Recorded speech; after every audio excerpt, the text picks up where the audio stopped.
कि बिंदेश जी भाई आपके लिए हम लोग यहाँ पे हैं, तो आप भी एक आध बार मंच पे चले आए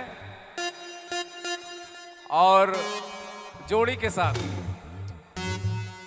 भाटो, भरत सिंह नागपुरिया बोल रहे हैं। आप आएंगे तबे गाएंगे यहाँ, जहाँ कहीं भी आप यथाशीघ्र।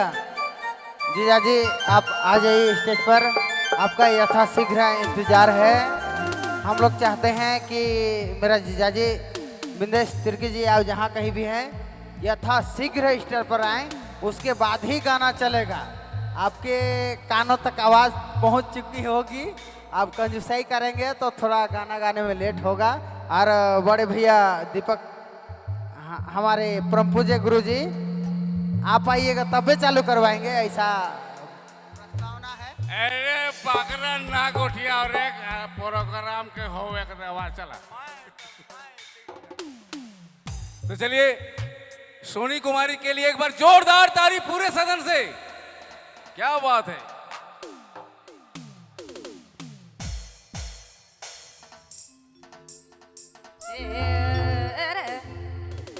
जतई और माय बाप सब समर्पण करे जब मैं जमा जो है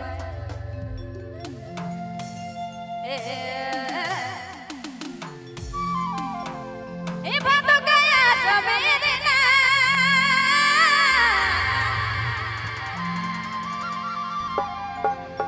कृष्ण जाना वाले भातो के रे ए मना भातो के अष्टमी दिना।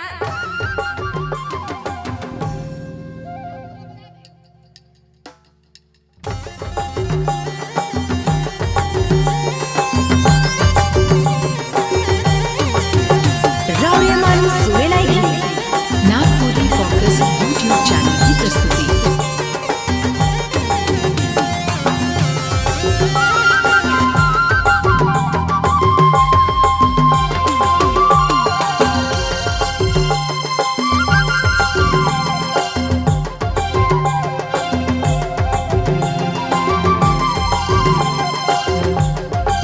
हेलो भाई विदेश जी, जहां कहीं भी हैं कृपया मंच पे चले आएंगे। कलाकारों का विशेष डिमांड है, अन्यथा कर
नागपुरी फोकस यूट्यूब चैनल की प्रस्तुति।